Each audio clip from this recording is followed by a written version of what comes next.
está con nosotros Irina Kachan, quien es meteoróloga y nos puede ampliar el panorama sobre este tema. Doña Irina, buenos días. ¿Qué es una tromba y por qué se forman? Bueno, una tromba marina o un tornado es igualmente un tornado, únicamente tromba marina se origina sobre el mar. Realmente es un aire descendiente de la nube que va descendiendo de la nube en forma de un embudo hacia superficie, en este caso del mar, y va desplazándose hacia donde está dirigiéndose la nube. Entonces es la nube que está originando esta tromba marina sobre el sector marino. Quiero mencionar que la tromba marina o tornados son usuales que se pueden presentarse en territorio de Costa Rica desde marzo hasta noviembre. Doña Irina, ¿y pueden favorecer los calores y la falta de lluvia de estos días a que se dé la formación adicional de trombas? Definitivamente el calor es una energía extra que ayuda, conjunto con humedad, formación de nubes, que en este caso de cumulonimbus, que podrían generar eventualmente este tipo de fenómenos. Sin embargo, tienen que darse condiciones propicias para el desarrollo de este tipo de nubosidad y para que podrían posteriormente originarse mini tornados. También, doña Irina, ¿qué recomendaciones en prevención deberían tomar los bañistas y las pequeñas embarcaciones si están en alguna playa y ven que se produce la formación de una tromba?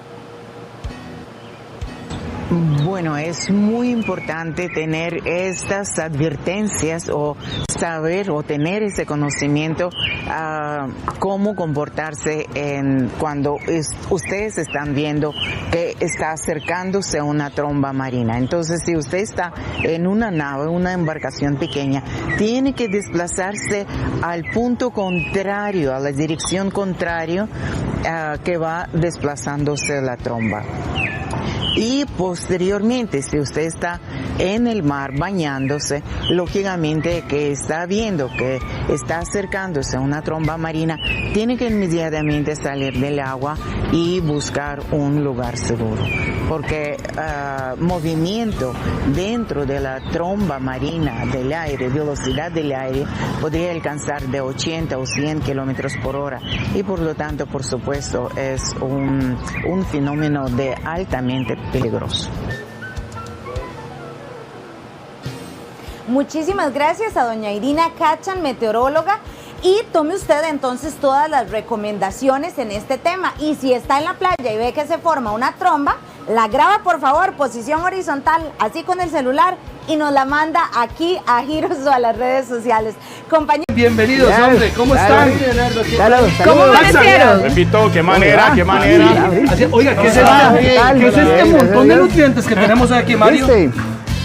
La olla de carne completa vino hoy. La olla de carne completa a lo grande, como debe de ser. Sí. Vamos a empezar de una vez aquí. ¿Dónde están los tacacos? Vean Vean los nada más. tacacos. Ah, Y claro. eso sí es de Costa Rica para el mundo, porque solo aquí, ¿verdad? Lo que es lo que entiendo. Y cuesta conseguir tacacos. ¿Por qué cuesta tanto? No sé, vieras que en los mercados cuesta mucho.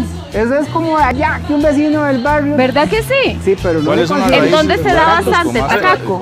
Pues vieras que, como te digo, ahorita es un producto escaso. Eso es algún vecino de barrio que tiene por allá tacacos o se encontró, pero no hay. Por allá en Sarapiquí, sí. Por ahí, por esos rumbos, pero allá un muy tacaco escondido. hervido y usted le ¿Cuáles pone un contienen poquito más de mayonesa. riqueza, nutriente y sabor a la Es hora un manjar. de comprarlos? Solo bueno. ¿Cómo debe Perdón. estar? Solo ¿Qué pasó? Pero dígame, pasó? Tarzan, a ver, ¿cómo es la cosa? A ver, compañero.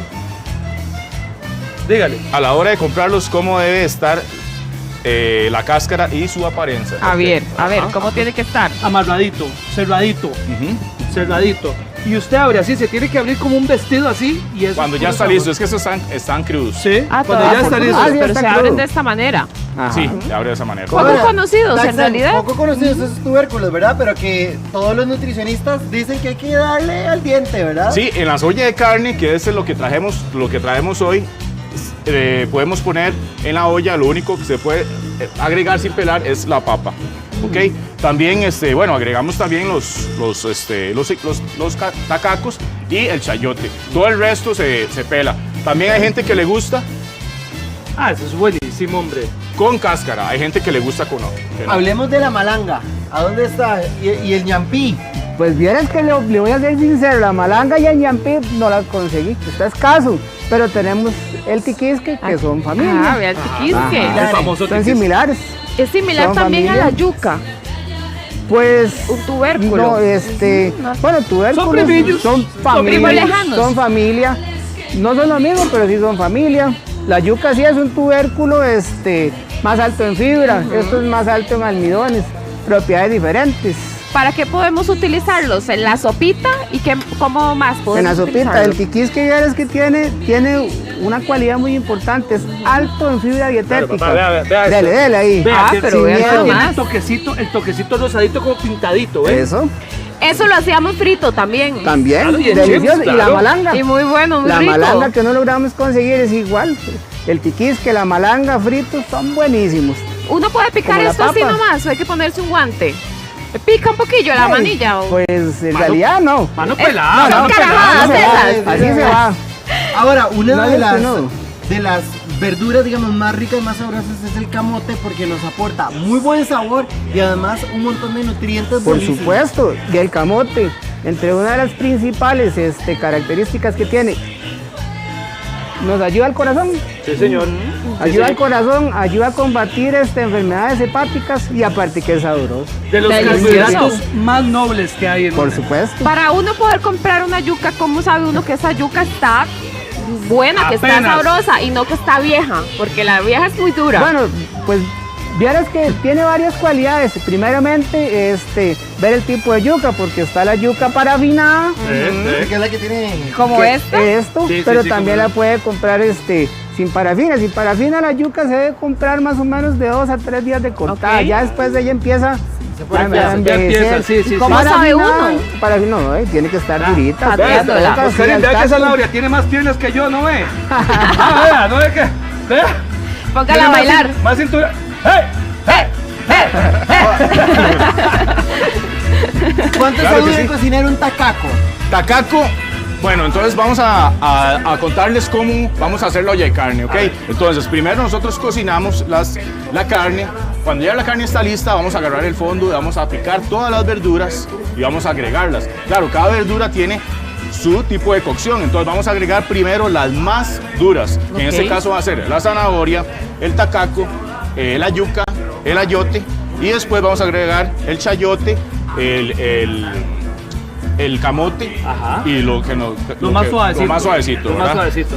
Ok, entonces esta la hicimos hoy en la mañana. Asómese aquí, machito. Venga, para que vea. vamos a ir sacando Asómese vegetal por para que vea. ese es el Sabor. tiquisque. Uy, ¿Qué vea. montón de Tiquisque, nutrientes van a oñame. ir? Sí, vea, el ayotico, Ayotico, que ese es de los más suavecitos. chayote. Que Qué no le falte delicia. yuquita. Vamos a sacar por acá vamos a buscar la Zanahoria, papa y vamos a zanahoria. buscar aquí está la papita. Sí. Ah, bueno, parece que ese es vamos. Aquí ver, está la sí. papa, aquí está la papa. Cuando uno lo ve babosillo Aquí, es ¿ves? porque Esa no la es papa.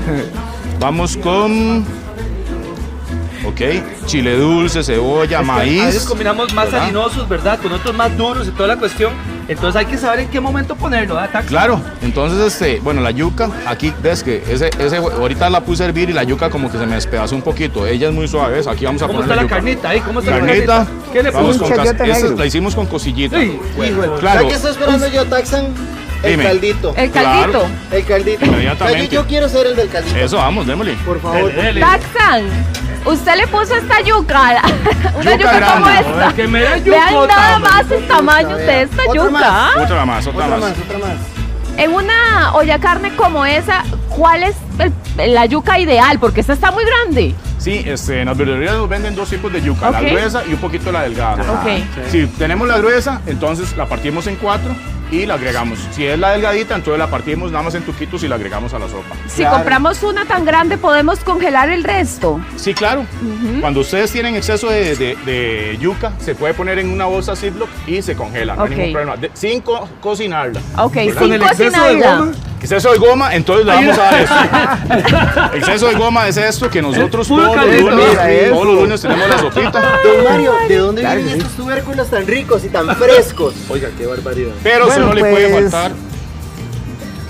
Vamos a ver, De diferentes lugares. usualmente, bueno, sí, la verdad que los chayotes de Cartago, las papas, las yucas, zarapiquí, guapiles, piquito, la mayoría de tubérculos, Muy picante, ¿va? aparte de la yuca, fue de la yuca, son de la zona de Está muy Cartago, bravo ese, estos ¿verdad? de estos lados. Raúl. Casi la ¿Y mayoría es de este ahí. tamaño? Y este tan chayote tremendo, es ¿verdad? un chayote negro, Un chayotón. XL, sí. Perdón. un chayote negro. Maricris, vea, pruebe este Gracias. caldito. Pruébelo para que vea qué rico. Estaba Ay, deseando ay, hace ratos. Vea qué rico, pero bien probadito. ¡Le puso chile! ¡Qué bárbaro! Pero le puso con ganas. Claro. Picante, Agüita. Para sudar.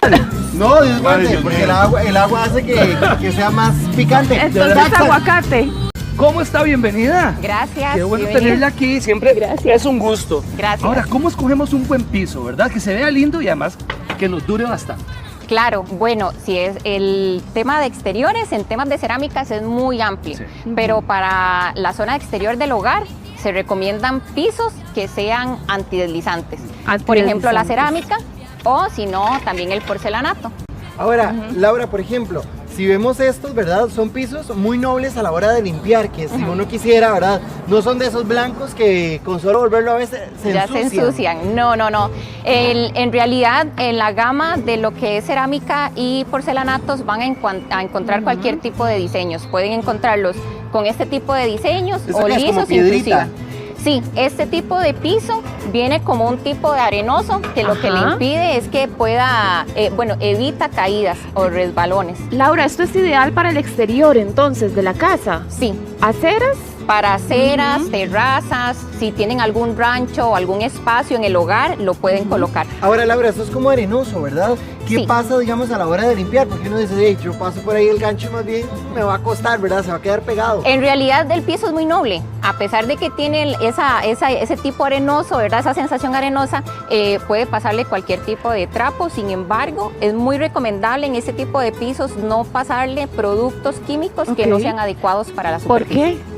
Porque pueden dañarlo e Ok. inclusive dependiendo del químico que le puedan utilizar puede dañar completamente el poro de la cerámica o el porcelanato y se va a manchar el piso. Lo ideal es manguerear afuera, en el corredor uno Exactamente, pasa lavando, solo ¿verdad agua, que sí? Sí, en realidad lo único que necesitan ese tipo de pisos en temas de limpieza es una escoba para quitar lo que es el polvo y la basura y en ocasiones ponerle agua con manguera, ¿verdad? Para quitar todo tipo de líquido o sustancia que pueda manchar el piso. Claro, Laura, ¿de qué depende, por ejemplo, este diseño tan bonito que lo podamos poner y realmente vaya a combinar en la casa, ¿verdad? Los colores, si, ¿verdad? De repente es un lugar oscuro, si le ponemos este tipo de piso con tanto estampado se va a ver más pequeño la zona. ¿Cómo sabemos realmente cuál elegir? En realidad el tema del elegir, eso va mucho a gusto de la Sí. persona. Sin embargo, una de las cosas que tienen que tomar mucho en cuenta, ¿verdad? Un punto muy importante es la decoración que tienen en el Ok. hogar. Porque de acuerdo a la decoración, entonces también pueden escoger la cerámica. Por ejemplo, si tenemos un espacio con muchos muebles de madera, podríamos utilizar quizás este piso de acá. Sí, o podría utilizar este. Porque Ok. también el piso no es muy claro, pero también el color que tiene en el ambiente, en el hogar, le va a dar un acabado Un muy bonito. toquecito, Que le dé ¿verdad? calidad. Va a ser contraste, sí. Los colores claros podrían ayudarnos a tener más amplitud dentro del espacio. Sí. Ok. Ahora, podemos pasar a estos que Claro. tenemos aquí Ay, de este sí, lado. qué lindos. Porque eso asemeja la madera, ¿verdad? Y nos va a ayudar también a que nosotros pues tengamos esta opción en la casa, pero es plástico. Sí, este es en PVC. Estos son deck. Entonces, este tipo de deck están adaptados para estar en interiores porque ellas resisten lo que son cambios climáticos como lo que es mucho sol o fuertes lluvias. Laura, una pregunta. Cuando ponemos este piso que es como alargado, ¿podría darnos la sensación de que el espacio también es más largo? También, en realidad, este tipo de pisos están adecuados cuando tienen un tipo de terraza o para bordear una zona de piscina, están más adaptados a eso. Entonces le da como ese espacio en el hogar y en la parte de la piscina la amplitud también. Laura, ¿cómo lo cuidamos para que se mantenga siempre bonito el color, verdad? Porque muchas veces lo compramos así y en un par de años ya está como de un tono mucho más claro, ¿verdad? En realidad eso pasa en tipos de deck cuando son en madera. Entonces, si la persona desea adquirir el deck en madera, ahí sí va a tener que tener cuidados especiales como el tema del sellado adecuado, ¿verdad? Y el producto adecuado para el tema de limpieza. En el caso del deck en PVC es muy diferente porque al ser en este material ella puede estar en intemperie que el color se va a mantener exactamente igual. Es perfecto para intemperie, pero se podría poner en interior. De hecho están adaptados para cualquier tipo de ambiente, ya sea en exterior completamente o puede ser en exterior bajo techo.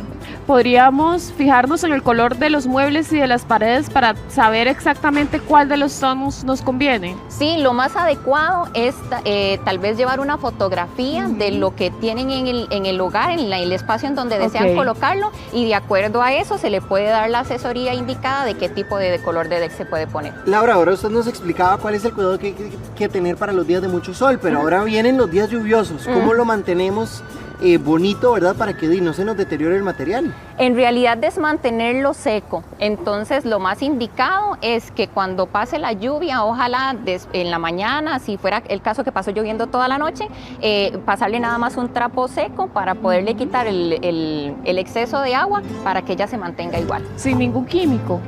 Este tipo de deck no necesita ningún tipo de químico ni nada.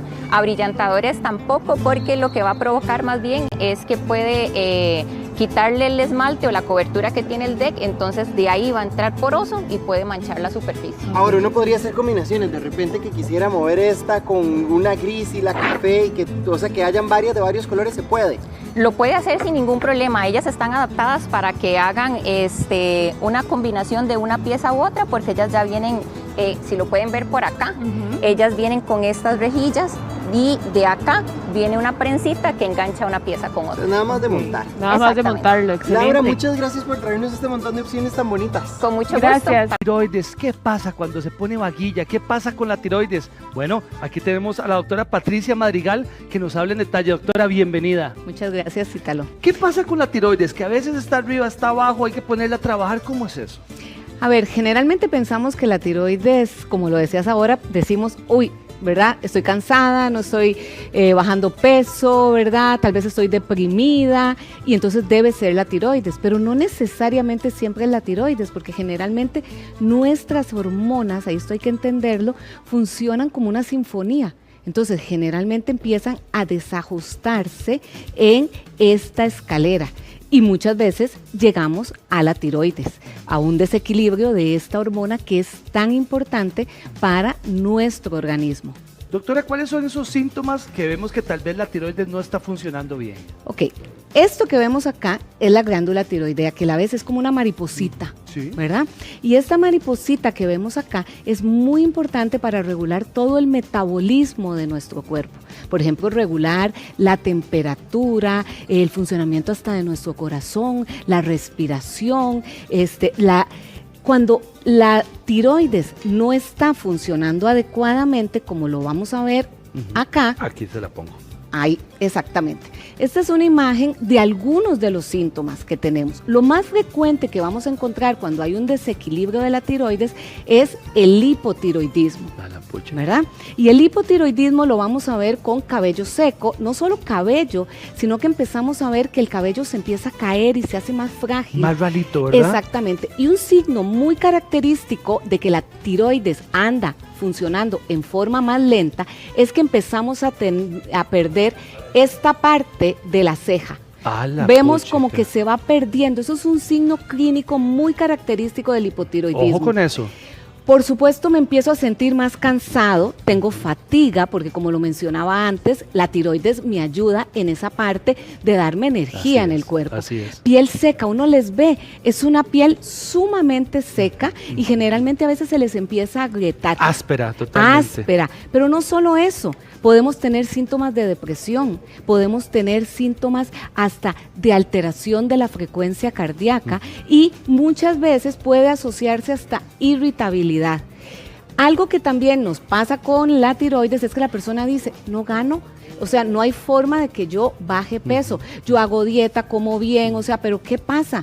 Sigo engordando y eso es un signo característico del hipotiroidismo. Doctora, y es que muchas mujeres están con tratamiento para esto y para esto, pero no ven resultados. ¿Qué pueden hacer? Claro, ¿por qué no ven resultados? Porque muchas veces las alteraciones de la tiroides van a depender de muchos factores, porque no es solamente algo específico que cuando le doy una terapia de reemplazo con hormona tiroidea y voy a ver la respuesta. ¿Por qué? Porque va a depender de los niveles de estrés que tiene la mujer. Se ha visto que los niveles elevados de cortisol van a incidir, el cortisol es la hormona del estrés y va a incidir considerablemente en cómo se está comportando nuestra hormona tiroidea y eso puede hacer que más bien no se produzca la forma activa de la hormona que es la T3.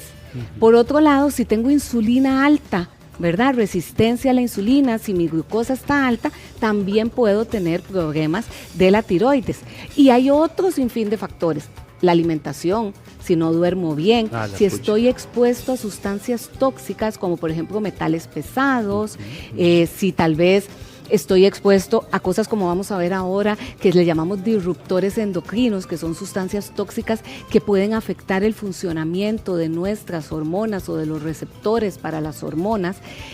Igualmente, hay otros factores como deficiencias nutricionales, algunas vitaminas o minerales que son sumamente importantes para que se dé la adecuada producción de las hormonas tiroideas. Entonces, realmente, como vemos, muchas veces no solo se resuelve con dar una terapia de reemplazo hormonal y por eso vemos tantas mujeres que a pesar de estar tomando medicamentos, no mejoran. ¿Y ese medicamento, doctora, se lo va a tener que tomar la persona para toda la vida? A ver, no necesariamente, porque muchas veces si encontramos cuál es la raíz de lo que está llevando a esta distorsión o a esta enfermedad, podemos llegar a una disminución de la hormona y, por supuesto, a un balance. Porque muchas veces vemos que lo primero que se hace dentro de la medicina es, le voy a dar de una vez hormona, sin revisar cómo está la totalidad de la persona y viendo si es que de verdad hay un desbalance, hay una deficiencia de selenio, hay una deficiencia de hierro, hay una deficiencia de vitamina D, o tal vez esta persona está pasando por un estrés terrible y tal vez yo con solo que voy a regular el cortisol y todo el otro eje, voy a lograr que la tiroides empiece a funcionar mejor. Doctora, desde su enfoque, ¿cómo trata una tiroides que no está bien? ¿Qué hacemos? ¿Por dónde arrancamos? ¿Qué podemos hacer? Tenemos varias cosas, ¿verdad? Muy importante es el estilo de vida. O sea, necesitamos promover que la persona empiece a alimentarse bien. ¿Qué significa alimentarnos bien? Alimentarnos bien significa incluir en nuestra alimentación un arcoíris. Así es. Entre más colores metamos en nuestros alimentos, porque la mayoría de los colores, ¿dónde los vas a encontrar? Frutas, en los vegetales. Exactamente. Y ahí es donde están los nutrientes. Por supuesto, también necesito disminuir alimentos que me van a provocar inflamación. ¿Cuáles son, doctora? Grasas saturadas, comidas rápidas, excesos de azúcares, ¿verdad? El exceso, exactamente, todos los preservantes, aditivos, todas estas cosas que ves que son papitas, ¿verdad? Sí. Eso que la gente busca, exactamente, ¿verdad? Lo que la gente busca porque es lo que necesita muchas veces, eso tenemos que disminuirlo. Y también es muy interesante porque hay una condición del hipotiroidismo que es un proceso autoinmune en el cual se llama tiroiditis de Hashimoto, que es como que realmente se va destruyendo la glándula tiroides porque se empieza a generar un proceso de un proceso inmunológico en el cual se generan anticuerpos para unas enzimas en particular y entonces se deja de producir la hormona tiroidea y eso está asociado al gluten. Cuando tenemos dietas altas en gluten, que está en el pan, en el trigo, ¿verdad? En el centeno, en estas cosas, podemos ver cómo enfermedades celíacas están muy asociadas a Hashimoto. ¿Cómo nos afectan a los intestinos una tiroides enferma? La función de nuestros intestinos es importantísima. El segundo cerebro, ¿verdad? El segundo cerebro, y sobre todo porque nuestro intestino alberga más o menos el 60 al 70% de nuestro sistema inmunológico. Para que tengas una idea, la barrera intestinal es como el canal de Panamá, más o menos. ¿Has visto? El canal de Panamá, abres, cruzas, entra y se cierra, ¿verdad? ¿Por qué? Porque lógicamente tiene que pasar el que pagó o el que nos sirve, ¿verdad? Pues así funciona la barrera intestinal. Es una barrera que se abre y cierra, y eso se le llama una permeabilidad intestinal selectiva. Entonces, al hacer esto, nos estamos asegurando que no vayamos a tener una entrada excesiva de sustancias, bacterias, ¿verdad? Alimentos que puedan venir a alterar a mi sistema inmune y generar inflamación. Entonces, si ese sistema se desajusta y, muy importante, la mayoría de nuestros microorganismos, que le llamamos microbiota, viven en el intestino y estos son grandes reguladores de nuestra salud. Si esto empieza a generar un desequilibrio, vamos a tener procesos de inflamación. Vamos a tener procesos de estrés oxidativo, lo cual está totalmente asociado a un desequilibrio de la glándula tiroides. Doctora, hablamos también que cuando la tiroides anda loca, todo el cuerpo, ¿verdad?, se va desajustando, pero también la gente se deprime, ¿verdad, doctora? Totalmente, o sea, vemos, para los que trabajamos con salud mental, nos damos cuenta de que muchas veces, cuando tenemos una persona que tiene un problema de depresión, y no solo depresión, ansiedad también, claro, vemos que la persona no responde al tratamiento. Ok, tenemos que ir a ver, porque podría ser que la causa venga de la tiroides. Pero como te mencionaba ahora, porque vos lo dijiste muy bien, o sea, todo se desajusta, pero es que muchas veces el desajuste viene desde antes. La tiroides fue como una gota que se derramó del vaso. Un frijolito más en el bingo, ¿verdad? Exactamente, porque el desajuste, como te digo, venía tal vez de un estrés, ahí cortisola full, y entonces ya vino el desajuste. O mi microbiota ha hecho un desastre, mi intestino, o que no duermo, ¿verdad? Es una suma, ¿verdad? De muchas partes. Doctora, no sé si se ha puesto de moda, pero ahora se trata casi que todo con sueros, ¿verdad? Es más rápido. Pues no es que sea más rápido, pero cuando usamos sueros, ¿verdad? Los sueros de forma intravenosa podemos darle nutrientes al cuerpo. Y por ejemplo, en el caso de la tiroides podemos agregar vitamina C, pero podemos agregar zinc, que es muy, pero muy importante para que se dé esta conversión, ¿verdad?, de esta hormona, la T4 y a la T3, que es la hormona que es activa. Por otro lado, podemos utilizar minerales también en los sueros. Podemos dar alimentos como el glutatión, que nos permite disminuir el estrés oxidativo. Y algo muy importante en mi caso es que yo, que trabajo con homeopatía, puedo trabajar aplicando medicamentos homeopáticos que me van a ayudar en esos sueros a regular el funcionamiento. ¿Cómo funciona eso, doctora? La homeopatía. A ver, la homeopatía es una medicina que es de regulación. Lo que hacemos es dar medicamentos, ya sea de origen mineral, animal o vegetal, que lo que van a hacer es generar un estado de regulación, equilibrando la energía vital de la persona. Es como más profundo todavía que tomarme una pastillita. Pero ¿es preventivo o cuando ya tenés el ataque tenés que tomarte las gotitas? No. Lo trabajamos de muchas formas. Y en el caso de un problema de tiroides estamos hablando de una condición crónica. No fue que yo me caí ayer y me dio un problema de hipotiroidismo. Exactamente. Yo aquí tengo que hacer todo un análisis, ¿verdad?, a través de una historia clínica, y encuentro cuál es el medicamento específico que me va a ayudar a regular este metabolismo o este problema, ¿verdad?, hormonal que está presentando el paciente. Y esto tiene que ser personalizado, o sea, sus gotitas no son la de la tía, no se la pasa a la otra, son suyas. Son suyas, porque para eso, ¿verdad? Eso es algo que es maravilloso en la homeopatía, que podemos individualizar. Eso es importante. ¿Verdad? O sea, cada persona es diferente, y por supuesto la sintomatología, la tiroides tuya, tu hipotiroidismo es diferente al mío, o diferente al de tu esposa o al de mi hijo. O sea, entonces todos somos diferentes, y eso hay que tenerlo como siempre muy claro. Aquí veo que tiene también vitaminitas, tiene de todo. Vamos a suplementarnos entonces, doctora. Suplementarnos. ¿Qué cosas son importantes? Porque muchas veces cuando vemos problemas de hipotiroidismo, vemos es que hay deficiencia de selenio, por ejemplo. Y el selenio, lógicamente muchas veces es mejor suplementarlo. Lo podemos obtener de la dieta, por ejemplo, las nueces de Brasil, que a veces no se consiguen tan fácilmente, son esas nueces grandotas, son una de las principales fuentes de selenio. Pero muchas veces caemos en la suplementación. Bueno, yodo también es importante que lo podamos utilizar. ¿En dónde está el yodo? ¿En qué alimento, doctora? Las algas, por ejemplo, ¿verdad? Son una de las principales. La sopita miso, ¿verdad? Que le ponen las alguitas ahí nada. Las algas, ¿verdad? O sea, eso también. ¿Qué otras cosas? Por ejemplo, el zinc que es otro alimento, otro nutriente que es muy importante, y la vitamina D. La deficiencia de vitamina D está muy relacionada también con alteraciones de la tiroides y sobre todo con el Hashimoto. Y por ejemplo aquí vemos las semillas de calabaza, que son una de las principales fuentes de zinc.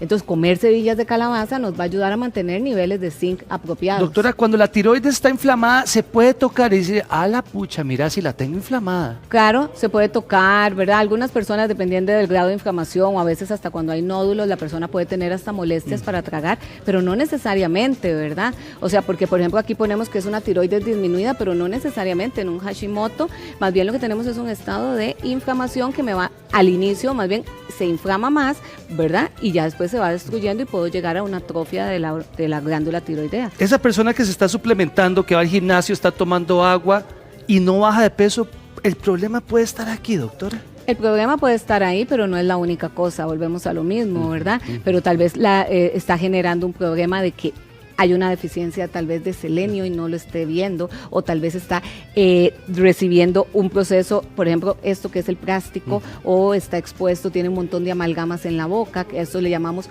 son tóxicos, las calzas ¿verdad? Viejitas, ¿verdad? Pesticidas, Antes, sí. Por ejemplo, o los metales, por ejemplo, que encontramos en los cigarros y la persona está fumando, ahí está el cadmio, que es un gran disruptor endocrino para la tiroides. Plásticos, o sea, botellas de plástico cuando están en agua, esto tiene bisfenol A que me puede alterar, o sea, realmente, como te digo, son muchas las posibles causas y realmente está muy asociado no solo a tomarme una pastilla, sino también a hacer cambios en mi estilo de vida. Ser consciente de que puedo estar expuesto a sustancias tóxicas. Nosotras las mujeres que nos pasamos maquillando y nos ponemos cosas, esto que nos ponemos muchas veces está lleno también de sustancias tóxicas. Doctora, cuando usted trata la tiroides, usted hace un combo, ¿verdad? Algo integral, homeopatía, suplementos. ¿En cuánto tiempo ya uno puede ver que va cambiando un poquito y cuánto dura el tratamiento? A ver, eso va a depender de cada persona, ¿verdad? El tratamiento es individualizado y no es como que a todo el mundo le hacemos lo mismo, sí, ¿verdad? Y va a depender, ¿verdad? Porque como te decía ahora, o sea, no podemos decir en 3 meses vas a estar perfecto, en 6 meses vas a estar bien, va a depender de también cuál es la condición de esa persona, cómo está su digestión, cómo está manejando su estrés, cómo está durmiendo. Entonces, muchas veces uno ve que a los 3, 4 meses va viendo ya que hay un equilibrio, porque tenemos que equilibrar esa sinfonía de hormonas y equilibrar también tal vez el problema que tenemos a nivel intestinal. Tal vez tenemos que trabajar en la alimentación, en tomar conciencia, ¿verdad?, de todas estas sustancias tóxicas. Entonces es un proceso. Algo que hacemos dentro de la medicina funcional, que realmente es maravilloso, es mejorarle a la persona la calidad de vida y que la persona tome conciencia de su salud.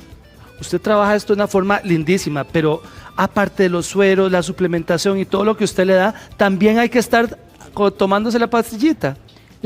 ¿Te referís a la hormona tiroidea? Correcto. Sí, en algunos casos no vamos a caer en el sentido de que no la voy a usar, tal vez no en dosis tan altas, y en algunos casos no es necesario al inicio, simplemente decimos vamos a equilibrarlo de esta forma y nos damos cuenta que con solo, ¿verdad?, mejorando todos estos factores, las deficiencias y esto, realmente la persona no necesita la hormona, ¿verdad? O sea, va a depender de cada uno, pero sí lo podemos lograr perfectamente, o también el paciente que llega con dosis altas de hormona tiroidea, podemos llegar a equilibrar y ir bajando esas dosis. ¿Qué tan importante es el ejercicio en esto, doctora? Muy importante, ¿verdad? Muy importante porque el ejercicio me va a ayudar, por supuesto, a regular peso, me va a ayudar. Algo que pasa con el hipotiroidismo que me gusta decirte es que la persona está tan cansada que muchas veces, o sea, no tiene la energía para hacer ejercicio. Entonces también yo no puedo decirle a la persona, mire, póngase a hacer ejercicio, claro, porque realmente tal vez no lo puede hacer. Claro. Entonces, ¿qué podemos encontrar para esa persona que nos pueda ayudar? Tal vez salís a caminar un poquito, tal vez caminas en una piscina, tal vez haces un poquito de yoga, ¿verdad? O sea, porque a veces es como, haga ejercicio, sí, pero ¿qué tipo de ejercicio yo puedo hacer dentro de lo que me está pasando? Y mientras me voy sintiendo mejor, pues cada vez puedo ir incrementando. Usted dijo algo muy importante, me voy sintiendo mejor. ¿Qué va sintiendo la persona que ya va cambiando esto y ya esto va mejorando? Lo más importante es que la persona empieza a ver cambios a nivel de la energía. Se empieza a sentir con más energía, empieza a notar que se le cae menos el cabello, que tal vez su piel ya no está tan seca, ¿verdad? Y se siente de un mejor ánimo, por supuesto, porque también va acompañado de que se siente con más energía. Otras cosas, el deseo sexual, porque una de las cosas que nos pasa con el hipotiroidismo es, o sea, para abajo, cero deseo sexual. Entonces, por supuesto que vamos a tener que tal vez ya ahora sí tengo más ganas, ¿verdad? Ya ahora sí me siento mejor. Y muchas veces, como te lo mencionaba, empezamos a ver que tal vez mejorando esto, vamos mejorando, y como vamos mejorando la alimentación, vamos mejorando también otros parámetros, mejora la glucosa, mejora la insulina, ¿verdad? Entonces la persona empieza a bajar de peso, se empieza a sentir mucho mejor con su imagen corporal. Doctora, ¿hay algún rango de edad donde esto sea, llamémoslo así, normal? A ver, nunca es normal. Exactamente. Okay, nunca es normal, ¿verdad? O sea, esto es un desequilibrio. Pero realmente... ¿O que pase más? Pase más. A ver, te voy a decir algo y es muy alarmante. Cada vez vemos más poblaciones jóvenes. Yo, por ejemplo, ayer vi una chica que me hablaba que ella a los 13 años se dan cuenta que tiene un hipotiroidismo. ¿Y por qué nos pasa eso? Porque era una chica que ya desde ese momento tenía resistencia a la insulina y tenía un trastorno con sus hormonas sexuales. Entonces, por eso es tan importante ver la totalidad. Pero sí, cada vez vemos más mujeres en edades más jóvenes, porque el hipotiroidismo no es que solo sean mujeres, pero es más frecuente en las mujeres. Y lo vemos cada vez en edades más tempranas. ¿Y esto por qué? Porque es la alimentación, estamos más expuestos a sustancias tóxicas, a comida chatarra, a comida occidental, ¿verdad? Y es lo más rápido. La gente, cuando uno le dice, ¿usted come bien? Sí. ¿Come vegetales? No. O sea, no me gustan las ensaladas, ¿verdad? No como grasas saludables. O sea, desde ahí ya empezamos a ver desde edades muy tempranas eso, la obesidad. Son personas que ya tienen resistencia a la insulina y que va a influir mucho en esto. Entonces sí, no podemos decir que el problema de tiroides va a empezar a los 35 años. O sea, lastimosamente las edades de inicio cada vez son más tempranas. Usted me llamaba que la niña tenía 13 años, pero ¿cuál es la edad, digamos, que usted ve más personas? Generalmente lo empezás a ver como a partir de los 25 años, ¿verdad? Ya, por supuesto, la mujer adulta, ¿qué pasa? Mujer cuando empieza en la perimenopausia o en la menopausia, vemos mucho por lo mismo, recordemos, hormonas, ¿verdad? Como una sinfonía. Entonces, se desajustan las otras hormonas y la tiroides va ahí, ¿verdad? O personas que tienen problemas a nivel digestivo, enfermedades como el SIBO, que son sobrecrecimientos bacterianos, o por ejemplo, colon irritable, son personas que tienen mayor propensión también a tener problemas de tiroides. Pienso mucho en los niños, doctora. ¿Cuánto dura el tratamiento por lo menos para un niño o una niña?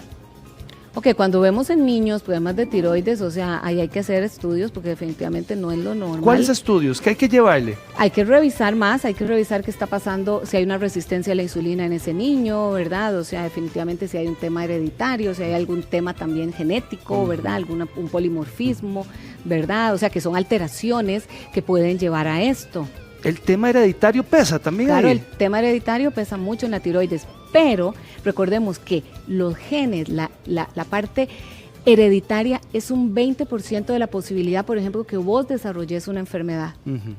El otro es lo que llamamos la epigenética, que es todo esto, lo que yo me como, el día a día, cómo duermo, si hago ejercicio, si tengo sobrepeso, ¿verdad? Cómo pienso, cómo siento. Todo eso es epigenética. Si me expongo a sustancias tóxicas, eso va a influir en la forma en que se expresan mis genes y puede hacer que yo desarrolle. Como ves, es muchísimo más probable que yo desarrolle, aunque tengo una familia que tiene, ¿verdad? Tiroides, todo el mundo tiene problemas de tiroides, puede ser que yo no lo desarrolle porque yo voy a tener una buena alimentación y un buen estilo de vida y eso va a cambiar. Doctora, ¿cuál es la diferencia entre la tiroiditis de Hashimoto, hipotiroidismo y el hipertiroidismo? A ver, tiroiditis de Hashimoto, como te lo mencioné antes, es un proceso autoinmune. Simplemente es un proceso en el cual se está destruyendo la glándula tiroides porque se generan anticuerpos, ¿verdad?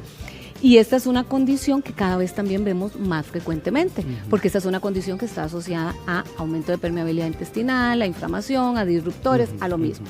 Hipotiroidismo es cuando empezamos a ver que la glándula ya no está produciendo los niveles adecuados. En ambos sucede lo mismo. La única diferencia es que en uno tenemos anticuerpos elevados y en este no. Pero ojo, porque muchas veces este nos puede llevar al otro. ¿verdad? Y el hipertiroidismo es cuando más bien se está produciendo mucha hormona tiroidea. Y los síntomas son bastante diferentes, porque en estos casos, más bien, como el metabolismo está tan acelerado, yo voy a perder peso, como lo ves acá, ¿verdad? Hay una condición que se llama Graves, que pasa esto, los ojos se saltan, cada vez lo vemos menos, por dicha, pero eso es una condición que puede llegar a generar serios problemas a nivel ocular, porque se expone totalmente el globo ocular. Vemos que la persona suda mucho, puede estar más bien muy nerviosa, pero entonces son condiciones diferentes y por supuesto el tratamiento es diferente, pero sí es importante que esta es la condición que vemos más frecuentemente. Bueno, si usted tiene este problema, sería bueno que ahí está el número en pantalla de la doctora Patricia Madrigal y siempre es un honor tenerla aquí. Muchas Linda gracias. Entrevista, muchas gracias. Bueno, un placer. Mari. Las varices. Está con nosotros el doctor Fernando Quiroz, periférico, que nos va a decir, doctor, ¿qué es lo que está pasando? Digamos, ¿qué debilita y deteriora nuestras venas? Bueno, mucho gusto estar aquí nuevamente. Básicamente, cuando tenemos varices, las varices en esencia son venas que se dañaron en algún momento de nuestras vidas. Usualmente hay factores de riesgo hereditarios que se combinan con factores ambientales y de vida cotidiana, embarazos, trabajar mucho tiempo de pie, el sobrepeso y otras enfermedades que pueden estar asociadas. Y lo que sucede básicamente es que nosotros, en esencia, las venas funcionan como un sistema de desagüe. Entonces, lo que hacen es tomar la sangre de las piernas y trasladarla en contra de la gravedad para que vuelva hacia el corazón. Para evitar que la sangre se devuelva, las venas tienen estas estructuras que se llaman válvulas. Y eso lo que impide es que la sangre se devuelva nuevamente hacia las piernas por efecto de la gravedad. Ahora, doctor, cuando se trata de una vena incipiente... Una vena incipiente o una vena dañada, básicamente lo que va a presentar es una disfunción de esas válvulas en donde ya no va a haber una barrera que impida que por gravedad la sangre se devuelva, por ende la presión empieza a aumentar y las venas empiezan a dilatar. Y eso puede llevarnos a que presentemos la aparición de varices que van a abultarse a través de la piel. Lo importante aquí es, en todos los pacientes con varices, es inicialmente determinar si estas varices son un evento aislado en alguna vena puesta en algún punto de la vena o están conectadas a otro sistema más profundo de vena, lo que llamamos venas tronculares, que son las principales venas del sistema venoso superficial, que son venas que básicamente recogen sangre de tejidos superficiales del cuerpo y lo llevan a las venas profundas, que al final de cuentas son las más importantes. Ahora, doctor, ¿qué contratiempos podría traer no tratarse una varice a tiempo? Bueno, cuando tenemos varices que van evolucionando, normalmente la inflamación de la pared de las venas puede ocasionar eventos de complicaciones, como por ejemplo coágulos, flebitis, sangrados de las varices, úlceras y otro sistema de complicaciones aparte de los síntomas, ¿verdad? Que usualmente se van a caracterizar por dolor, pesadez, recargo, hinchazón, calambres y otro poco de síntomas inespecíficos que también podemos presentar. ¿Por qué se inflaman y duelen? Porque toda esta sangre que se nos devuelve otra vez hacia la pierna ocasiona un aumento de la presión de las venas y un aumento en la presión de todo el sistema venoso de la pierna. Esa hinchazón, esa pesadez nos puede generar dolor por irritación de las terminaciones nerviosas. Ahora, doctor, ¿esto es más frecuente en las mujeres que en los hombres?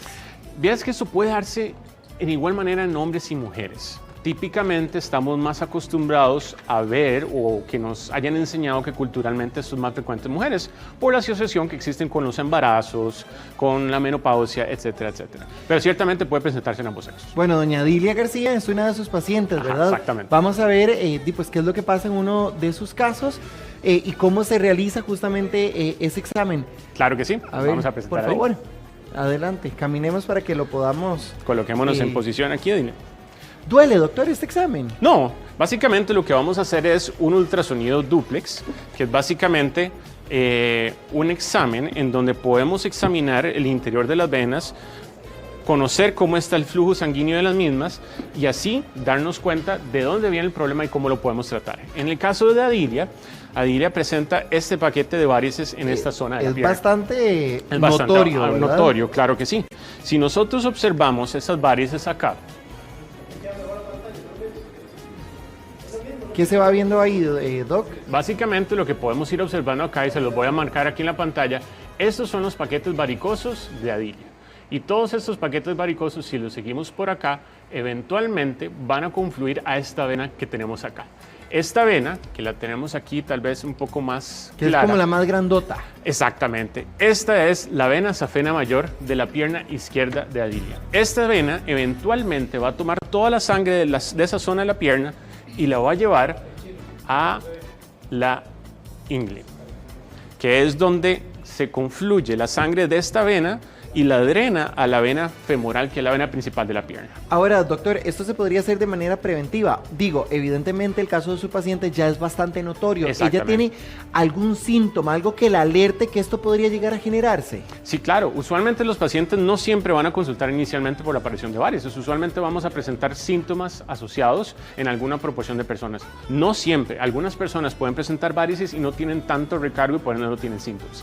Pero cualquier síntoma por recargo, pesadez, hinchazón y dolor puede eventualmente alertarnos de que hay un problema de ese tipo que nos haga consultar básicamente. Ahora, doctor, cuando ya aparece, ¿verdad? Y se ve la vena tan inflamada, ¿qué tratamientos se pueden hacer para eliminarlo? Porque, bueno, número 1 es peligroso como usted nos mencionaba y número 2 también, pues evidentemente es incómodo tener ahí esa pelota. Por supuesto.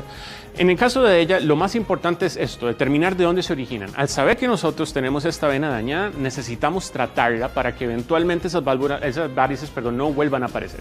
Si nos enfocamos en tratar solamente las varices y no quitamos el tronco que las origina, básicamente eso va a ocasionar un efecto como cuando tenemos un árbol y le cortamos todas las ramas. Si no tratamos el tronco, van a volverse a hacer. Y de ahí nos el famoso dicho de las abuelas que si se trataban las varices, se hacían más, ¿verdad? Ahora, doctor, entonces háblenos de ese tronco, ¿verdad? Que es de donde se origina, ¿por qué sale? Básicamente esta vena todos la tenemos. Lo que pasa es que en el caso de Adilia, esta vena se tornó insuficiente y por ende hay que tratarla. El tratamiento consiste ya sea en una cirugía convencional en la cual la retiramos o en la utilización de tratamientos mínimamente invasivos como el que presentamos por acá. Esto es un sistema de ablación con radiofrecuencia. Esto es un sistema en el cual nosotros introducimos un catéter como este, que se llama un catéter de ablación, por radiofrecuencia, en el cual utilizamos temperatura y calor para poder cauterizar la vena por dentro. Todo esto se introduce a través de una pequeña punción con una aguja especial aquí a la altura de la rodilla y este catéter se navega por el interior de esta vena hasta casi la unión con la vena principal. ¿Qué es lo que hace? ¿Que la reduce? La vamos cauterizando con el uso de temperatura. Este catéter se calienta a una temperatura aproximada de 120 grados centígrados y eso va generando las proteínas de la vena haciendo un efecto de cicatrización inmediata. ¿Cuánto puede durar esa cauterización? Normalmente esto se trata por segmentos de 7 centímetros, todo en el mismo momento. Entonces vamos básicamente moviéndonos cada 7 centímetros para irla tratando de irla cerrando. Un procedimiento como estos puede tardar aproximadamente una hora de duración. Ahora, doctor, estamos hablando de que hay que hacerle una incisión. Al contrario, no, al contrario, todo lo hacemos a través de una punción especial con un sistema que se llama un introductor. En algunas personas, concomitantemente a la utilización de este dispositivo, hacemos pequeñas incisiones para desconectar esas venas. Pero en algunas otras personas podemos combinar ese tratamiento con la escleroterapia, en donde inyectamos una serie de medicamentos o espumas dentro de la vena, una vez que ya resolvimos la vena que las origina, para ir básicamente cicatrizando esas varices más pequeñas, sin hacer incisiones. Este aparato cauteriza. ¿Qué hace esto que usted tiene en las manos? Esto es básicamente un medicamento que se llama una solución esclerosante. Y lo que hace es tener un efecto de cicatrización a lo interno de la vena. Lo que genera es una cicatrización de la vena que haga que vaya reduciendo su calibre hasta que el cuerpo lo va básicamente absorbiendo y deshaciendo, por así decirlo. Ahora, doctor, con el examen, para llamarlo de manera preventiva, ¿verdad? Sí. Uno va, se lo hace, ¿y qué detecta usted? ¿Qué es lo que tiene que ver para decir, bueno, podría existir la posibilidad de que ese tronco mayor vaya a expandirse? Exactamente. Lo que nos fijamos principalmente es en el comportamiento del flujo sanguíneo y los diámetros de la vena. Normalmente esa vena mide alrededor de unos 2 a 3 milímetros en la mayoría de las personas. En el caso de Adilia, como ya está insuficiente y dilatada, llega a medir hasta 7 milímetros. ¿Qué es ese punto negro que se ve ahí? Exactamente. Y básicamente lo que esto condiciona es que la sangre, en lugar de subir fuera de la pierna, sube y se devuelve. Lo que ustedes ven en color azul, que lo grabamos allí previamente, es básicamente la sangre donde va subiendo. Pero cuando liberamos la presión, todo eso que ven en rojo es sangre que se está devolviéndose a la pierna. Eso es un fenómeno que no se debería dar en las venas y esto es lo que principalmente nos apoyamos para hacer este tipo de diagnósticos. Bueno, eso es justamente la pierna de doña Dilia, ¿verdad? Claro. Eso quiere decir que ella podría ir, por ejemplo, al supermercado, a la feria, a hacer su vida normal, digo, teniendo un movimiento, ¿verdad? Un esfuerzo físico con la vena en esa condición. Sí, muchas personas pasan con esto años de su vida, hasta que ya tienen alguna complicación y eso los llevan a consultar o algún síntoma o alguna molestia cosmética en donde dicen, bueno, ya no me gusta, necesito hacer algo al respecto. Pero como te digo, hay una proporción de personas que no necesariamente van a tener síntomas y se esperan hasta que tengan alguna complicación. Entonces lo importante es no llegar a eso. Ahora, si usted no siente nada, más que se ve, ¿verdad?, abultada la pierna, ¿qué efectos podría traernos no tratarla a tiempo? Bueno, esto es una enfermedad progresiva, llamamos la insuficiencia venosa crónica como una condición progresiva de las venas. Entonces, si bien es cierto, podemos no tener síntomas en el momento, esto va a ir progresando hasta que ya tengamos síntomas o alguna complicación derivada o un empeoramiento de la condición cosmética de la pierna. Ahora, doctor, a doña Dilia se le ve, ¿verdad? O sea, es evidente, digamos, el abultamiento. Hay gente que dice que tiene varices internas. ¿Cómo saber, cómo identificarlo? Bueno, las varices internas es un término que nació para que las personas se hiciera un poco más fácil entender estos conceptos de que las varices usualmente se originan de troncos profundos que están dañados. Sin embargo, el concepto como tal no existe. Todas las varices son internas puesto que están dentro de la piel. Pero a lo que hace alusión a las personas con varices internas es que cuando las varices se originan de este tipo de venas y si no tratamos esto no lo vamos a poder mejorar adecuadamente. Ahora, usted nos hablaba del tronco mayor, que es lo que se puede detectar en este examen, pero además de eso, ¿qué otras cosas puede usted encontrar? Bueno, podemos revisar también todo el sistema venoso profundo, que son las venas más importantes de la pierna, podemos detectar la presencia de flebitis o tromboflebitis, que son coágulos dentro de las venas, las famosas trombosis venosas, que son coágulos en las venas profundas que tienen ciertas complicaciones bastante severas en algunas personas. Todo eso lo podemos ver de una forma integral, asimismo valorar el sistema arterial y en general el sistema circulatorio de las personas. ¿Cada cuánto se tiene que cauterizar o con una vez ya es suficiente? Si el procedimiento queda bien hecho, como normalmente así lo es, no hay necesidad de repetirlo. La efectividad es más de un 95% en la mayoría de los pacientes. Ahora, doctor, ¿puede ser que años después se vuelva a tener que hacer, digamos, que se cauterice, que se vea bien que el tronco tuvo una disminución, pero que después vuelva a crecer? Sí, estadísticamente hablando existe un porcentaje muy bajo de que con los años eso pueda ser necesario volverlo a repetir en las venas. Sin embargo, lo usual que vemos es que ahorita, en el caso de Adilia, esa es la vena que sabemos que tenemos que tratar, pero en un futuro otras venas pueden llegarse a dañar. De ahí la importancia de seguir un control, de seguir un tratamiento, seguir utilizando las medidas de compresión como una medida preventiva, manteniendo estilos de vida saludables para evitar que otras venas pueden llegarse a dañar y, por supuesto, seguir en control, porque así podemos detectar cambios tempranos y no tener que recurrir eventualmente a otro procedimiento. Él es el doctor Fernando Quiroz, vascular periférico. Doctor, muchas gracias. Muy amable. Muy amables ustedes. Doña Dilia también, muy amable, muchas gracias. Y qué duro cuando llega un momento que dicen hay que desalojarlo, pero usted dice, bueno, ¿cómo desalojarlo? Yo también tengo mis derechos y me puedo defender. Vamos a hablar de este tema con el abogado José Hernández. Bienvenido, licenciado, ¿cómo está? Hola, buenos días. Y aquí estamos para sacar esos temas tan complicados. Cuando una persona lo van a desalojar, primero le tienen que avisar, ¿o cómo es el proceso? Sí, hay algo muy importante. A veces llaman y amenazan a las personas que te vamos a desalojar, pero ni siquiera han empezado un proceso judicial. Entonces, ¿cuándo va a llegar ese punto de desalojo? Cuando ya en el proceso judicial el juez haya ordenado que se va a ejecutar eso. ¿Qué pasa con las personas que están pagando un alquiler, pero por A o por B no pagan un mes? Se atrasó el segundo, se les junó 3 meses y usted dice, hay que sacarlos de la casa que le estoy alquilando. ¿Cómo hacerlo? A ver, de forma legal. Sí, aquí hay un tema muy interesante. Recordemos que la ley de arrendamientos urbanos da únicamente un plazo de 7 días después de la fecha de pago como un buen pago. Después de eso, en cualquier momento pueden presentar el desalojo, la solicitud de desalojo. Entonces, ya un mes ya es mucho, 2 meses también, y ya el tercer mes, evidentemente, más bien ya te pueden estar notificando de que te tienes que ir. Entonces, no es como que tengan que esperarse 3 meses o 2 meses para presentar la solicitud de desalojo. Inmediatamente que ya se cumplieron la fecha de pago, a partir de ese momento podrían presentar lo que se llama un monitorio arrendaticio para sacar al arrendatario. Por lo general, ¿cuánto tiempo pasa para que llegue la notificación y ya se vuelva algo legal? Vea, una vez presentado el proceso en la corte, bueno, depende mucho de cuál juzgado se está usando. En Costa Rica el problema que tenemos Están llenos, es ¿verdad? que todos están llenos y depende de la zona, pues tienen más o menos trabajo. Pero un tipo de procesos como este es aproximadamente de un mes. ¿Cómo debe hacerse la notificación? Porque hay mucha gente que nada más manda un mensaje de texto, tiene que ser física. ¿Cómo es la cosa? Sí, eso es importante. A mí me llegan muchísimas consultas a la oficina y me dice la señora, vea, es que me acaban de mandar el mensaje que ya mañana me sacan. Eso no funciona así. Sí. Tiene que llegar o la fuerza pública o un notario público y entregar los documentos. Y tiene que haber alguien en la casa y que salga a recibir esos documentos. Ahí el único inconveniente, que yo siempre lo he dicho, es que la ley de notificaciones dice que la notificación queda bien hecha cuando alguien que aparente tener más de 15 años recibe los documentos. Entonces, podrías tener el caso que un niño o una chiquita de 13, 14 años reciba un documento así de importante. Pero bueno, así está la ley. Hay gente que le cuesta conseguir otras opciones de vivienda. Imagínense lo que es trasladar todo eso. ¿Se puede llevar a cabo en un transcurso de cuántos días? ¿O puede alegar o puede apelar contra el arrendatario? El tema es este: cuando ya se dio la orden de desalojo, el procedimiento es que primero va a llegar la fuerza pública y les va a decir, vean, hay una orden de desalojo, venimos mañana. Entonces básicamente te dan ese espacio, nada más.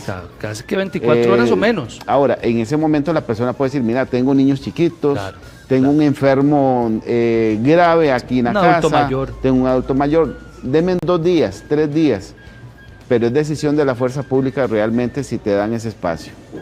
Entonces, si la persona ya le notificaron, lo mejor que puede hacer es ponerse a buscar de una vez. ¿Qué pasa con esas personas que están alquilando, pero el dueño de la casa, digamos, quiere hacer unos apartamentos? Entonces le dice, bueno, es que tengo otro proyecto, podrían desalojar, pero ellos han pagado mes a mes con todos sus deberes.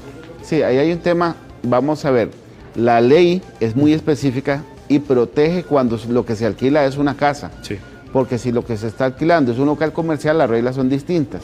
Si es una casa, básicamente solo podría, si todavía el contrato está en vigencia, solamente podría solicitarlo si él llega y dice, necesito la casa para mí, para vivir, o para mis hijos, para un familiar, bajo ese concepto. Pero si es porque él quiere demoler la casa y hacer algo diferente, ahí la ley va a proteger al inquilino y no lo podrían sacar así nomás. Ahí habría que hablar y llegar a una negociación entre ellos, ¿verdad? Sí, y recordemos que los contratos de arrendamiento tienen un mínimo de vigencia de 3 años.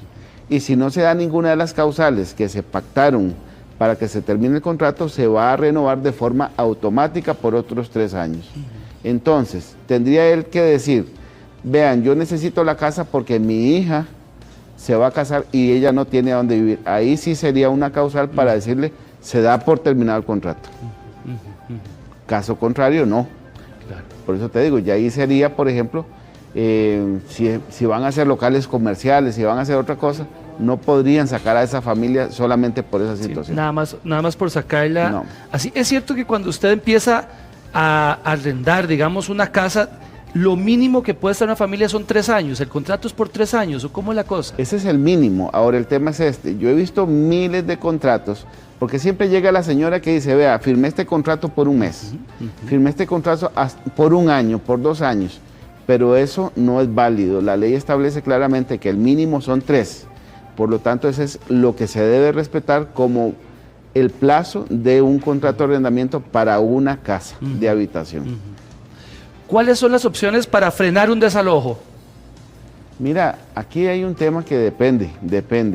Si es un desalojo que viene ordenado, por ejemplo, por un proceso hipotecario, alguna gestión así, podríamos tomar, por ejemplo, lo que te mencionaba ahora antes, que tenés un enfermo grave en la casa. Entonces primero hay que coordinar con Cruz Roja para que muevan a la persona, a dónde se lo van a llevar, con el hospital, con el médico. Si habían niños pequeños en una situación muy precaria, entonces esas cosas podrían atrasar un poquito. El problema es que si ya está la orden judicial de desalojo, al final de cuentas, en algún momento se va a dar. Vea qué interesante, una casa puede estar en riesgo aunque la deuda no sea hipotecaria, sino que está a nuestro nombre. Sí, definitivamente, y eso vea, le pasa a miles de personas y esto afecta a muchísimas familias costarricenses. ¿Qué es lo que sucede? Las tarjetas de crédito, los pagarés, el préstamo que hicieron allá en una financiera, todas esas cosas son créditos personales. Si la casa estaba a mi nombre y me demandan y piden el embargo de la propiedad, en algún momento del proceso me podrían rematar la casa y yo la pierdo. A la puchica, perder la casa por una tarjeta. Sí, lo puedes perder, digamos, una tarjeta de 500,000 colones y empieza a pasar el tiempo y empieza a generar intereses. Cuando la persona se da cuenta y quiere pagar, debe una millonada. ¿Estos trámites los puede resolver uno solo? ¿Siempre va a necesitar un abogado? No, definitivamente siempre necesitan asesoría de un abogado. Y yo siempre le digo a la gente, vea, si su problema es de cobro judicial, busquen un abogado experto en cobro. Si su problema evidentemente es un divorcio, vas a ir a buscar un abogado que se dedique a familia. Pero entonces siempre es necesario buscar a alguien que te pueda asesorar, pero que te asesoren bien. Eso es importante. ¿En qué momento, cuando uno no puede pagar la casa, es bueno hablar con el banco o con el dueño de la casa? Sentarse a hablar, mira, no tengo la plata, ¿cómo llegamos a un acuerdo? Ese acuerdo podría ser que evitemos llegar a cobro judicial. Ok. Entonces lo hago de previo, pido plazos, hago alguna promesa de pago, expongo cuál es la situación y de la otra persona va a decir, ok, sí, acepto o no acepto. Ahora bien, si ya empezó el proceso de cobro judicial, podrían llegar a un acuerdo incluso hasta un día antes del remate de la casa. Pero ¿qué es lo que sucede? Si ya está la fecha y definitivamente no se logró, después del remate ya no hay mucho que hacer. A la puchica. Hay muchas personas que de verdad tienen como meta no perder la casa y están ahogados, es una realidad. ¿Cuál es su criterio como abogado y como consejo para ese montón de familias que están con el agua al cuello? Te voy a dar un dato. En la Corte ahorita hay más de 860,000 procesos de cobro judicial. Más, imagínense los que están ya en cobro administrativo, que están a punto de entrar a Corte. Es decir, esto afecta realmente a muchísima población del país. Hay una opción nueva, que yo la vengo anunciando muchísimo, y es la Ley Concursal de Costa Rica. Si una persona entra a un proceso concursal, va a solucionar su crisis financiera, va a solucionar todas sus deudas de una manera integral y además un efecto de la ley es que se pueden detener los remates, solamente que el proceso concursal se tiene que presentar y notificarle a los acreedores antes de que los acreedores me notifiquen a mí que me van a rematar la casa. Entonces, ¿qué sucede? Se convierte en una carrera entre usted, deudor, y el banco que te está rematando la casa. Qué duro. ¿Qué hacer con esos mensajes? Hasta algunas personas lo acosan, ya tiene 3 cuotas atrasadas, debe 7 días, le llega el mail, lo buscan por un montón de cosas y tal vez usted está enfermo y ni puede pagar, o tal vez está metido en un hospital. ¿Qué hace esa persona? Mira, devolvámonos a la ley concursal. Si una persona que está con muchísimas deudas, como en este caso que me decís, y presenta un proceso concursal, uno de los efectos es que a la persona no le pueden hacer gestión de cobros. ¿Qué significa esto?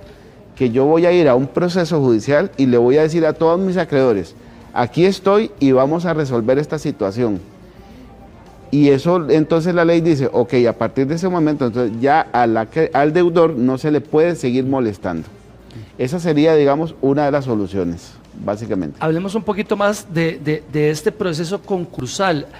¿Mandamos a alguien a los bancos o mandamos a alguien, vea, mi papá está enfermo, está en Calderón Guardia, ¿cómo va a pagar? ¿Cómo es el trámite? ¿Cómo se hace? Ok.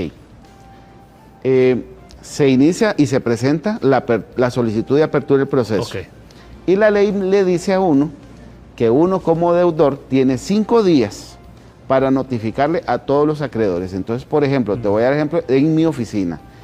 Yo hago primero los estudios, preparamos los documentos, se presentan y tenemos a un notario público, que es un muy buen notario, y esta persona se encarga de ir a notificarle notarialmente a todos los acreedores. A partir de ese momento que los acreedores ya están notificados, no me pueden perturbar a mi cliente. ¿Eso qué significa? Yo le digo a mis clientes, cuando a usted lo llamen a cobrarle, usted le dice, a partir de este momento yo presenté un proceso concursal, comuníquense con el abogado. Con el abogado, entiéndase con él. Exacto, y entonces a mí me llaman, e inmediatamente yo les digo, vea señores, yo presenté un proceso concursal, la gestión de cobro hasta ahí llegó. ¿Y qué sigue? Que haya una sentencia y que el juez llame a una reunión del deudor con sus acreedores. A eso se le llama una junta de acreedores. Y en ese momento va a llegar el deudor y va a llegar el abogado y van a exponer toda la situación. Esa persona que está encamado, que está en un hospital, puede mandar al hijo, al hermano, a la mamá a hablar con todos esos acreedores, a esas personas que le deben plata. Sí podría, porque siempre está la posibilidad de que usted quiera hablar. Aquí el tema importante es este. ¿Qué tanta importancia le va a dar ese banco a que venga un tercero? Lastimosamente, ellos están hablando de plata y en cambio para el deudor o para el hijo o para la esposa o la mamá es un tema de sentimiento de que venga su familiar grave, pero realmente al banco no le va a importar. No le interesa. Eso así de crudo, pero esa es la realidad que tenemos. Entonces, ¿en qué consiste el proceso concursal? Para ya dejarlo claro. El proceso concursal es que yo, deudor, digamos que estoy sumamente enredado, ya no puedo pagar las deudas, incluso me van a llevar a remate en mi casa, entonces yo voy, abro un proceso, meto todo, como meter todas las bolitas a un solo saco, y en ese momento yo le voy a decir a mis acreedores, aquí vine y vamos a resolver. Y entonces de ahí va a salir, digamos, cómo se les va a pagar a todos. Entonces yo puedo pedir más plazos, puedo pedir descuentos, y no solo descuento de intereses, también descuento en el capital adeudado. Y por si fuera poco, todas las deudas que esa persona tenía a partir de que el juez diga que ya se abrió el concurso, todas las deudas dejan de tener intereses. Y ojo, de ningún tipo, ni intereses corrientes, ni moratorios, ni legales, ni convencionales. Imagínense. Muchísimas gracias al abogado José Hernández, licenciado, muchas gracias. Con todo Interesante gusto. tema, ¿verdad? Con todo gusto. A veces no tenemos quien nos defienda, pero ahí está su número en pantalla, cualquier cosa. Así es. Pequeña pausa comercial.